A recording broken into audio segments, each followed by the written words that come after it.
ഓം ലോഭനാശിനി നമഃ. ലോഭ സർവഗുണാൻ ഹന്തി എന്നുള്ളതിനാൽ ഭക്തന്മാരുടെ ലോഭത്തെ നശിപ്പിക്കുന്നവൾ. ഓം നിസ്സംശയാ നമഃ. സംശയങ്ങളില്ലാത്തവളാണ്. ഈ പ്രപഞ്ചം മുഴുവനും സർവചരാചരങ്ങളും ഭഗവതിയുടെ സൃഷ്ടിയാകയാൽ ഒരു കാരണത്തിലും ഒന്നിനോടും സംശയമില്ലാത്തവൾ. ഓം സംശയഗ്നി നമഃ.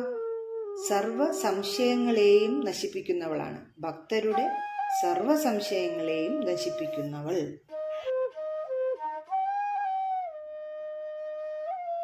ഓം നിർഭവാ നമഃ. ഭവത്തോട്, അതായത് ഉൽപ്പത്തിയോട് കൂടാത്തവൾ. ഓം ഭവനാശിനി നമഃ. ഭവത്തെ, അതായത് സംസാര ദുഃഖങ്ങളെ, ഭക്തരുടെ സംസാര ദുഃഖങ്ങളെ നശിപ്പിക്കുന്നവൾ.